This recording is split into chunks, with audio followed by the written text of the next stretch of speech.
खुशामदीद SKM 91 news पर आप तमाम व्यूवर्स का इस्तकबाल है। आइए देखते हैं आज की ताज़ा खबर। आप सभी का इस्तकबाल है SKM 91 न्यूज चैनल में। यौम तेलंगाना कौमी एकजती के मौके पर हैदराबाद में मजलिस की तिरंगा बाइक रैली कुल हिंद मजलिस इत्तेहादुल मुस्लिमीन की जानिब से आज 17 सितंबर को यौम तेलंगाना कौमी एकजती के मौके पर बाद नमाज ज़ोहर हैदराबाद के दरगाह यूसुफैन नामपल्ली चौराहे से तिरंगा बाइक रैली निकाली गई। कुल हिंद मजलिस इत्तेहादुल मुस्लिमीन के सदर नकीब मिल्लत अलहाज बैरिस्टर असदुद्दीन ओवैसी साहब इस रैली की क़यादत की। इस रैली में मजलिस अरकान असेंबली व कौंसिल और कॉरपोरेटर्स के अलावा कारकुन की बड़ी तादाद ने शिरकत की।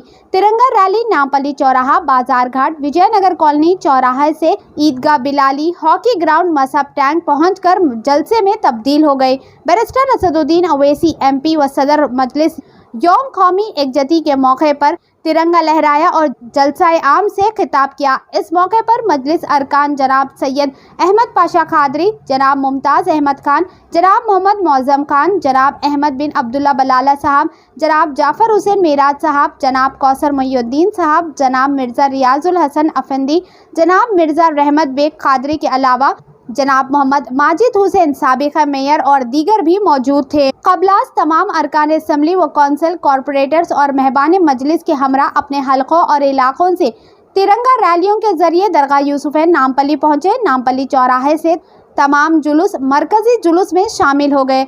आइए देखते हैं इस जुलूस के चंद खास झलकियां हमारे नुमाइंदे जाशिम जाबरी की यह खास रिपोर्ट में। SKM 91 न्यूज़ के editor and chief Ishtiaq Ahmed के साथ हर अहम और खास खबर के लिए आपके अपने न्यूज़ चैनल SKM 91 न्यूज़ को YouTube पर सब्सक्राइब करें, फेसबुक पर लाइक करें, इंस्टाग्राम और ट्विटर पर फॉलो करें।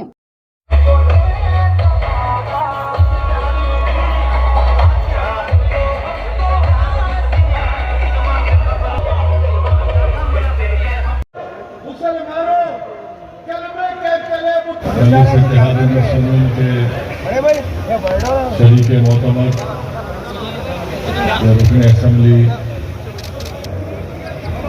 आप तमाम का बेहद शुक्रिया कि आपने इस चिलचिलाती धूप में भी मजलिस इत्तेहादुल मुस्लिमीन के इस कौमी एकजहती के नाम पर तिरंगा रैली में आपने शिरकत की। आपका बेहद शुक्रिया। जिसको उर्दू में कौमी का नाम दिया जाता है, कौमी एकजहती कहा जाता है, तो उसके बाद बहुत से लोग जो परसेंटेज वाइज बहुत कम है, उन्होंने मजलिस इत्तेहादुल मुस्लिमीन के इस फैसले पर सवालात उठाए। बाज़ ने तनकीद भी की और हस्बे आदत हस्बे रिवायत भारतीय जनता पार्टी ने भी उन्हीं की जबान में बातचीत की और कहा कि मजलिस इत्तेहादुल मुस्लिमीन किस बुनियाद पर 17 सितंबर के दिन नेशनल इंटीग्रेशन डे या कौमी एकजहती का दिन कैसे मना सकती है। और आज़ाद रियासत के हुक्मरान सल्तनत आसिफिया के निज़ाम हुआ करते थे, मुल्क को आज़ादी मिली, स्टैंड स्टिल एग्रीमेंट हुआ, उसके बाद पुलिस एक्शन हुआ। वक्त की लड़ाई में इनका नजर नहीं आता। हैदराबाद एक बहुत बड़ी रियासत थी। ये मौजूदा तेलंगाना के साथ साथ औरंगाबाद तक निजाम की हुकूमत थी। उस वक्त की ये रियासत थी, बहुत बड़ी रियासत थी। बिदर उसमें शामिल था, मगर RSS कहीं पर नजर नहीं आती आपको। BJP तो खैर अब बाद की पैदाइश है कि वो मजलिस इत्तेहादुल मुस्लिमीन के इस फैसले पर कुछ बोल सके। अब रहा सवाल उन लोगों का जो मजलिस के फैसले के बारे में लिखते हैं, बोलते हैं। मैं इनसे भी ये कहना चाहूंगा कि अगर मैं निजाम के वक्त पैदा होता तो मैं घुटन की जिंदगी महसूस करता, इसलिए कि फ्यूडल सिस्टम था, एक बादशाह था, नहीं था, कॉन्स्टिट्यूशन नहीं था, मुल्क आजाद हुआ, आईन बना और फिर उस आईन ने हमको इस बात का हक दिया कि हम अपने पसंद की बात कर सके। अब ये बीजेपी ये कहती है कि ओवैसी को ले जाकर मिलाते हैं निजाम से और रजाकार से। मैं बीजेपी के लोगों से पूछना चाहता हूं कि सन 57 की जंग आजादी से पहले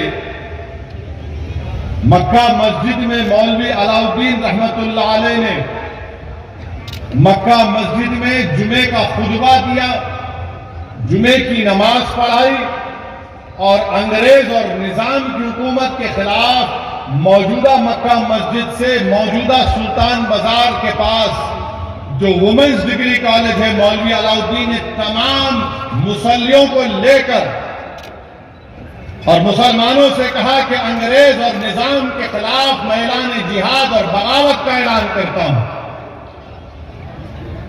मकसद क्या था मौलवी अलाउद्दीन का कि इस मुल्क को आजाद किया जाए निजाम की हुकूमत से और अंग्रेजों से। तो उस वक्त भी भारत का, हिंदुस्तान का तस्वुर मौलवी अलाउद्दीन के दिलो दिमाग में था, हमारे बुजुर्गों के दिलो दिमाग में था। वो इस मुल्क को आजाद देखना चाहते थे और नतीजा क्या निकला कि मौलवी अलाउद्दीन को अंग्रेजों ने गिरफ्तार किया, तुर्रेबाज खान बचकर निकल गए। तो मौलवी अलाउद्दीन को गिरफ्तार करके नहीं थे, हमारे बुजुर्गों ने अंग्रेजों के खिलाफ और फ्यूडल सिस्टम के खिलाफ एक आवाज उठाई थी। तुर्रेबाज खान को बाद में सालार जंग पुलिस के साथ तूपरान के पास गिरफ्तार करते हैं और तुर्रेबाज खान को गोली मारकर उसी जगह पर सुल्तान बाजार के चौरस्ते पर 8-10 दिन तुर्रेबाज खान की लाश को लटका कर रख दिया गया था। तुर्रेबाज खान ने अपनी कुर्बानी क्यों दी? इसलिए दी कि वो भारत को अंग्रेजों की गुलामी से आजाद देखना चाहते थे। तो ये इनका जवाब। अब दूसरे लोग जो बार बार मजलिस पर सवाल करते हैं, मैं उनसे पूछना चाहता हूं, क्या तुमको भारत का आईन पसंद है या तुमको फ्यूडल सिस्टम पसंद था? मुझे भारत का आईन पसंद है और रहेगा। इसलिए मजलिस इत्तेहादुल मुस्लिमीन पर तनकीद करना अंग्रेजी से हो सकता था, मगर गलती किसकी थी? उस वक्त के हुक्मरानों की गलती थी। उस वक्त के हुक्मरानों की गलती की वजह से रियासत हैदराबाद में जो पुलिस एक्शन हुआ, मैं नहीं, काजी अब्दुल गफ्फार और पंडित सुंदर लाल की रिपोर्ट है। पंडित सुंदर लाल गांधीयन थे, काजी अब्दुल गफ्फार उस वक्त की जो भी मजलिस थी उस वक्त उसके कट्टर खिलाफ थे। यूनुस सलीम साहब थे। इन तीनों ने जाकर मौलाना अबुल कलाम आजाद से कहा कि रियासत हैदराबाद में पुलिस एक्शन के नाम पर खून की होली खेली गई है। मौलाना अबुल कलाम आजाद ने नेहरू को कहा, नेहरू ने पंडित काजी अब्दुल गफ्फार और पंडित सुंदर लाल को हैदराबाद रियासत में रवाना किया और उस वक्त रियासत हैदराबाद में कोई बाहर का आदमी दाखिल नहीं हो सकता था। में था रियासत हैदराबाद के कोने कोने का उन्होंने दौरा किया और पंडित सुंदर लाल ने अपनी रिपोर्ट में लिखा, जो आज भी दुनिया में अगर आप देखना चाहेंगे तो दस्तयाब है। पंडित सुंदर लाल ने अपनी रिपोर्ट में लिखा कि रजाकारों ने अगर हिंदुओं पर जुल्म किया तो एक रजाकार के बदले में 100 मुसलमान कहते हैं कि बगैर खून का खतरा गिरे आसानी से काम हो गया। अमित शाह, आप झूठ कह रहे हैं। जिस तरह पंडित नेहरू ने 18 सितंबर 1948 में ऑल इंडिया रेडियो से अपने खिताब में झूठ कहा था कि बगैर खून का खतरा गिरे, सब चीज आसानी से हो गई। पंडित सुंदर लाल की रिपोर्ट नेहरू की झूठ को साबित करती है। पंडित सुंदर लाल की रिपोर्ट मौजूदा होम मिनिस्टर अमित शाह के झूठ को साबित करती है। ये रिपोर्ट कभी पढ़ने का मौका मिला नौजवानों तो पढ़ो, तारीख को पढ़ो नौजवानों, ताकि मुस्तकबिल में हम अपनी आने वाली नस्लों के लिए अच्छा फैसला कर सकें।